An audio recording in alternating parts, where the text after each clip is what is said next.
bulan Januari 1988, itu dicek sama polisi di Belanda itu di Amsterdam itu tidak terdaftar gitu. Berapa minggu lalu. Nah, terus karena dia terus ngebully saya, akhirnya hari ini saya telepon lagi ke polisi.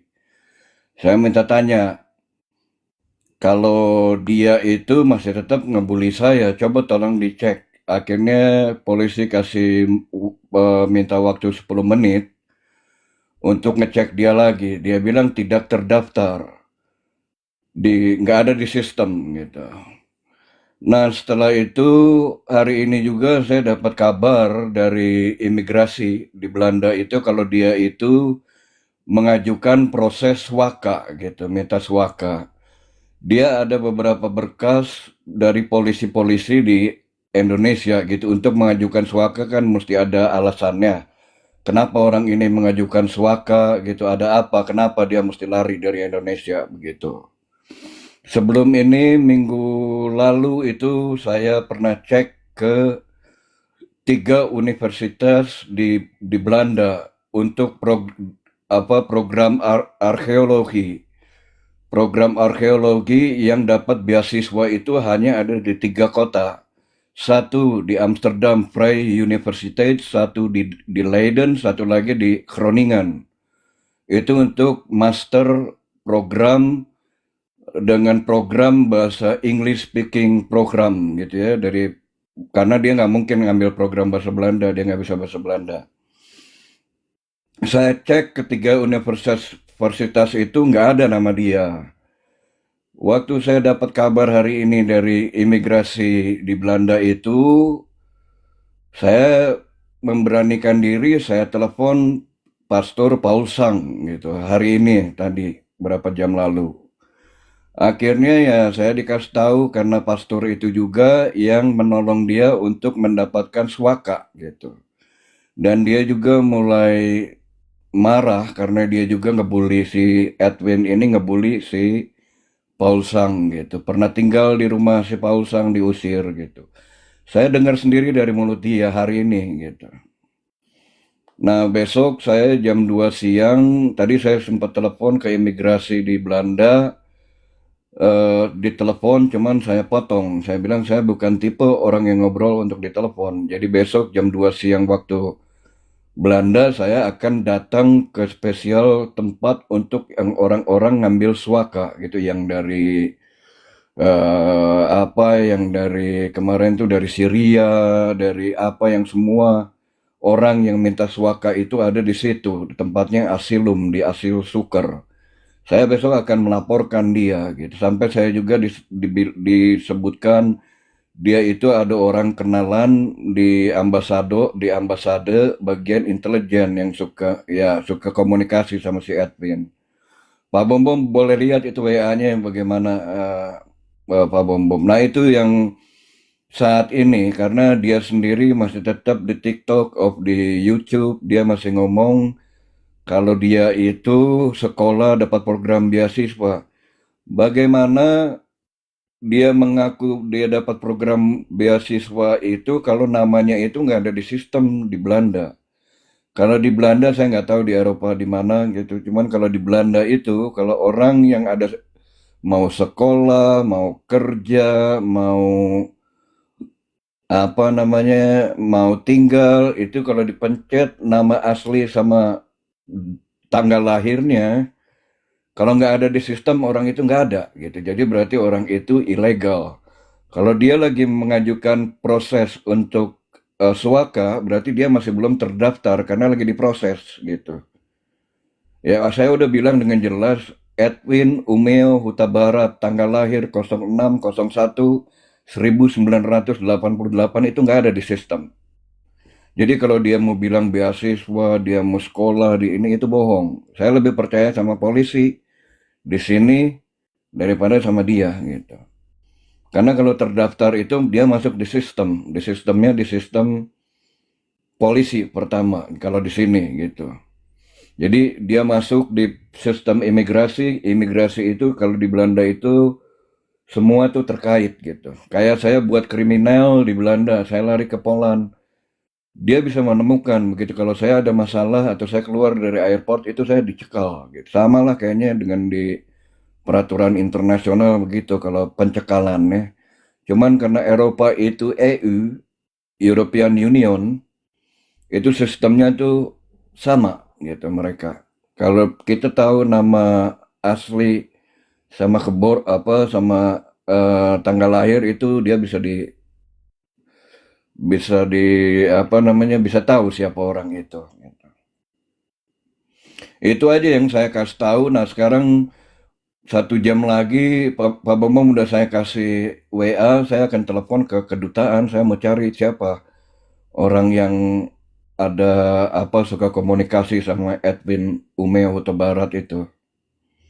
Jadi biar cepet saya biar dia sekolah, biar dia kerja di Belanda, biarpun dia minta suaka di Belanda, tapi dia ada problem sekarang dengan orang yang melaporkan dia karena bullying itu di Belanda itu nggak boleh gitu. Banyak orang yang bunuh diri, yang nggak tahan mental, yang itu nggak boleh gitu. Jadi saya udah bilang ke polisi, udah dimasukin ke sistem.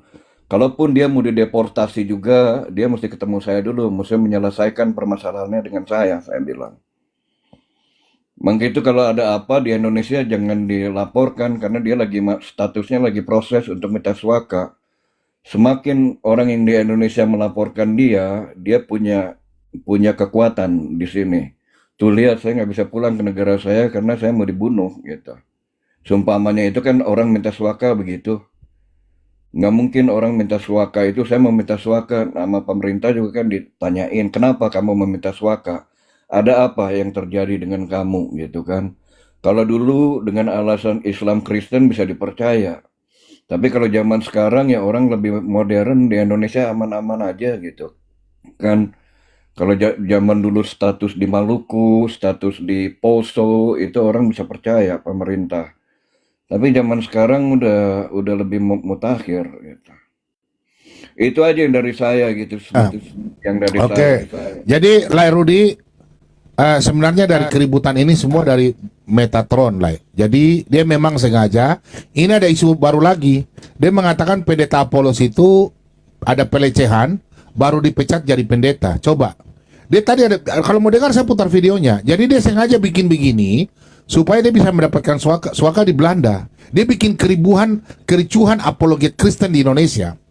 Dia bikin kericuhan supaya dia mendapatkan itu. Oh, ini saya mau dilapor, saya mau dibun-bun. Nah ini namanya apologet si bom-bom. Mau kejar dia, mau ini. Ah ini. Dia sengaja lah. Jadi ribut ini sebenarnya akar ini si botak ini.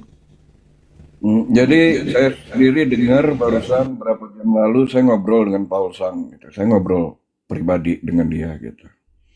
Saya tadinya nggak mau melibatkan dia, nggak mau tanya informasi tentang tentang dia. Cuman ini udah keterlaluan gitu. Dan dia juga pendeta Paul Sang itu juga yang membantu dia untuk mengajukan suaka gitu. Saya dengar dari mulut dia sendiri ya. Dan saya akan ketemu nanti gitu minggu ini. Maka itu saya kejar dia kayak dogi. Boleh saya bertanya sedikit, Pak? Boleh, boleh. Boleh, boleh. Bapak bilang Paul Zhang membantu si Edwin untuk minta suaka. Artinya terdata dan terdaftar dong. Sementara Bapak sudah mencari, tak terdata dan tak Karena terdaftar. yang nggak terdaftar, dia terdaftar hanya di suatu camp gitu. Jadi kayak orang kalau apa asilum, apa namanya orang minta suaka itu dia melaporkan ke bagian CAO kayak begitu, VOO, itu dia melaporkan tapi dia belum terdaftar di pemerintahan Belanda, tapi dia terdaftar di apa namanya di tempat itu gitu, di camp lah istilahnya gitu. Saya nggak bisa Bapak tanya Pak Paul Zhang di camp mana dia berada. Karena takutnya saya, dia tidak, namanya bukan itu. Namanya yang lain. Itu kan bisa jadi nama-nama panggungnya kan. Nama aslinya siapa? Saya tadi itu saya sudah berbicara langsung sama imigrasi yang memang apa namanya yang di camp itu dia sudah menemukan gitu ya. Tapi itu dia lagi status lagi diproses gitu. Jadi dia masih belum dapat KTP, dia belum dapat surat keterangan, cuman dia masih menerima, dia hanya menerima kalau permohonan dia menjadi suaka itu sudah diterima, tapi belum diregister gitu karena belum legal gitu.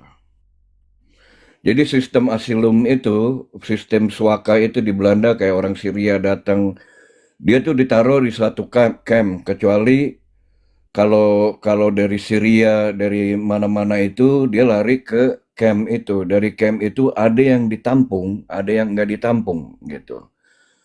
Ada yang kalau misalkan negaranya perang, negaranya apa itu dia ditampung di satu apa namanya camp gitu. Kampen camp ya di satu camp. Nah si Edwin ini kalau menurut keterangan dari Paul Sang itu dia juga yang membantu, tapi masih dalam proses, maka itu tidak masuk di sistem di Belanda, di polisi. Karena statusnya masih ngambang gitu. Kalau dia udah statusnya sudah masuk di sistem di kantor polisi, dia itu udah diproses, udah mau dekat 80%, 90% gitu. Tapi kalau dia masih belum ada di sistem, itu masih istilahnya nerima surat pernyataan apa dapat surat kalau dia udah melapor dengan berkas-berkas dia di polisi, dia diancam sama ya RT sebelah, dia banyak berkas bawa berkas dari polisi untuk mendapatkan suaka itu gitu. Itu yang saya tahu dengan jelas gitu. Saya ada buktinya ya Pak Bambom ya. Saya udah pernah Kemungkinan kirim, Pak dia saya sudah keluar ketemu. dulu dari Belanda, nanti masuk lagi, atau dia sudah di Jerman sama si Reda. Ada nggak kemungkinan? Karena yang membawa dia katanya ke Belanda si Reda dari Indonesia. Yang saya tahu juga dari sumber itu direncanakan ada ibu-ibu yang dari Belanda. Kalau dia datang ke Indonesia itu, dia suka ketemu sama si Edwin, suka ketemu sama sang penggugat, suka ketemu sama Pak Pute. Jadi 3 orang itu, si Edwin sama si siapa Pute itu akan membela orang ibu-ibu ini yang dari Belanda. Karena dia sering ketemu gitu. Nah, ide untuk dia lari ke Belanda itu untuk cari suaka itu dari ibu-ibu yang datang dari Belanda gitu. Waktu dia datang itu dia memang pertama ditempatkan itu tinggal di tempatnya pendeta Paul Sang gitu. Memang si Reda itu sama suaminya pernah datang ke tempat Paul Sang gitu. Itu yang saya tahu ya gitu. Sejauh itu saya nggak tahu. Cuman untuk saya tadi cari hanya sistem legal transparan di Belanda gitu. Kalaupun dia lari mau ke Jerman, dia mau ke mana, selama dia masih di EU, dia di sistem kepolisian itu sudah ada di sistem karena saya pelaporan, dan lagi satu lagi ibu ada kawan kita juga udah melaporkan dia di Belanda gitu. Jadi kalaupun dia mau ada mengajukan suaka di negara lain atau di negara lain lagi, dia mesti mempertanggungjawabkan pelaporan ini gitu. Karena sekarang udah EU, European Union System ya. Gitu. Itu udah saya kasih tahu ke Bambom buktinya. Saya lapor ke imigrasi, saya lapor ke polisi gitu. Tapi kalau Tahu nggak? ya Kok bisa dia keluar dari manajemen Paul Zhang? Padahal dulu dia kan sempat live bersama itu Pak. saya nggak terlalu tanya banyak tentang dia. Tadi tentang saya ngobrol sama Paul Sang itu, cuman saya ngomong dia itu Pak Paul Sang itu bilang dia juga memfitnah dia makan donasi si Pak Paul Sang. Dia pernah hanya makan tidur aja di rumahnya Paul Sang gitu kan, maka itu diusir dari rumahnya. Pokoknya ada keributan lah gitu. Cuman saya nggak mau tahu terlalu mendetail. Saya hanya kejar si Edwin ini dengan urusan saya aja gitu.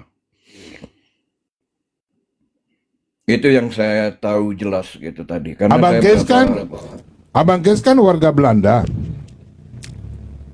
Kalau Abang Kes warga Belanda berarti melaporkan dia nggak bakalan dapat surat itu karena sudah laporan masuk kan? Betul nggak Bang? Ya, kalaupun dia diproses, mau 80%, mau 90%, mau berapa lagi ke tingkat lainnya, ada laporan dari polisi, gitu. Ya kan? Laporannya bukan laporan dari orang lain. Jadi gini, kalau orang minta suaka, atau orang dia kerja, atau dia legal di Belanda, ada pelaporan itu, dia mesti reakhiran, mesti reaksi, mesti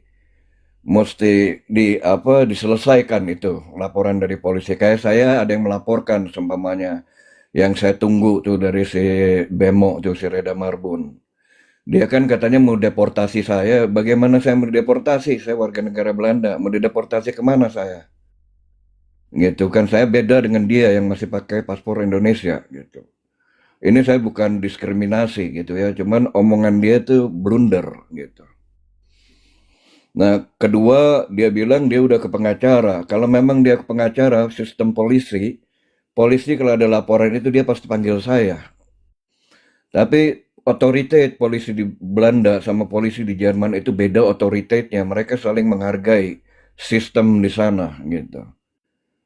Nah, kalau mereka lapor saya, itu saya mesti datang gitu. Kayak si Edwin saya laporkan, kalau dia register atau dia ada di sistem itu dia dipanggil. Ini nggak ada, dia nggak diketahui. Saya tanya lagi ke polisi, kenapa dia nggak bisa diketahui, tapi dia ada di Belanda. Ya, kalau orang ilegal kan maaf, kayak tikus got, kata dia. Kata polisi itu yang ngomong. Jadi ngumpat-ngumpat gitu kan.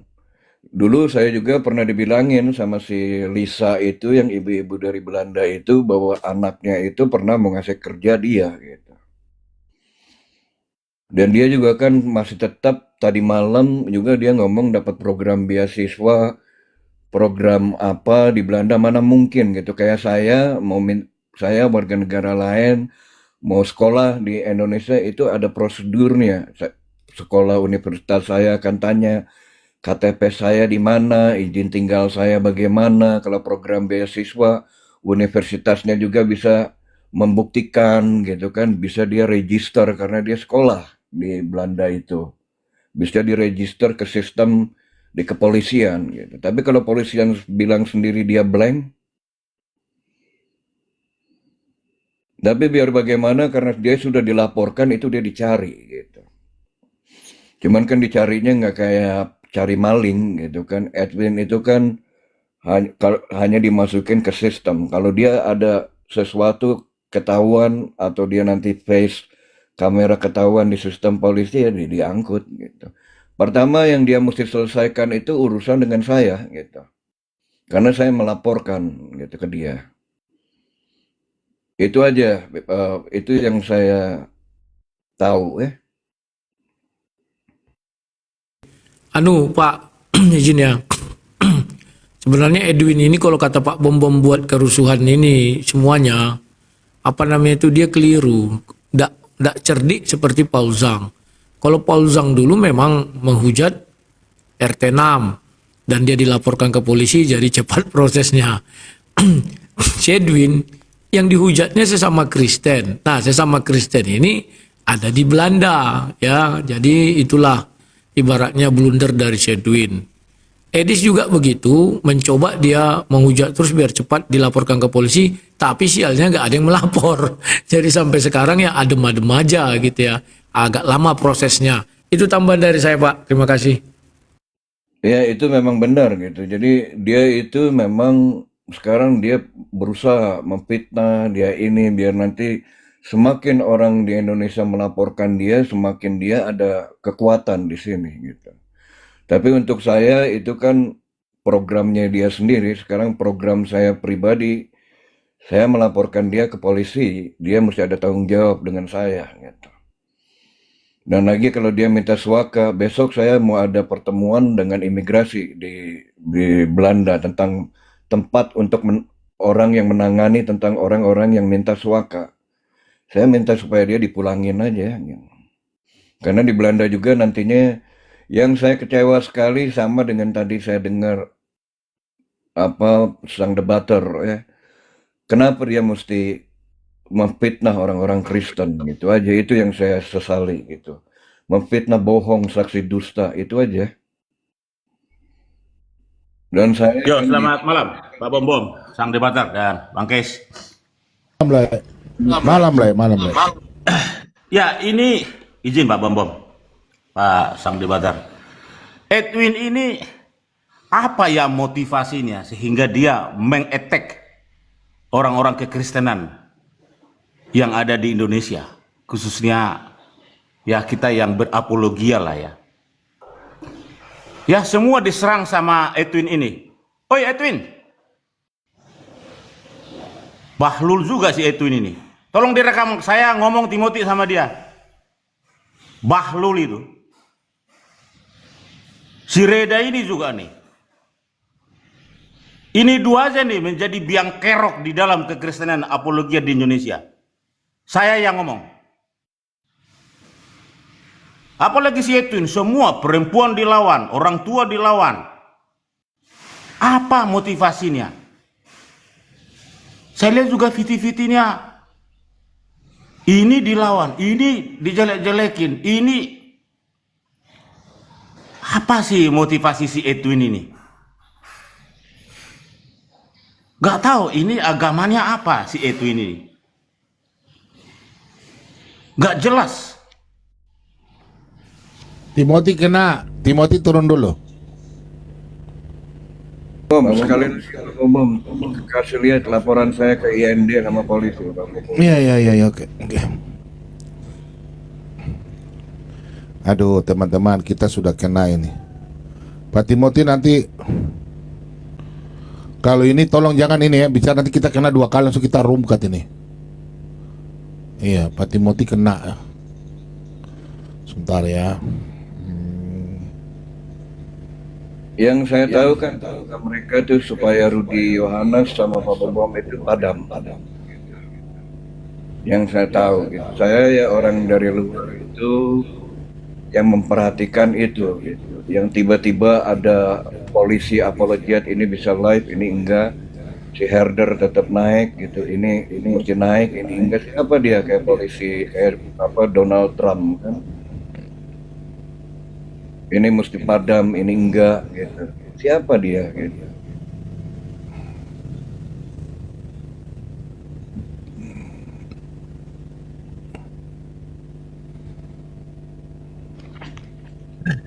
Ya izin saya lanjut ya Pak Bom Bom ya sang debater ya. Bang, pelan-pelan nih Bang ya, nanti kita rumkat ya. Udah 1 kali, Ya, nanti ya, kedua ya. kali. Saya pelan-pelan ya. Ya. Jadi si Edwin ini saya nggak tahu ya, ini berlarut-larut. Dia tujuannya apa? Motivasinya itu apa?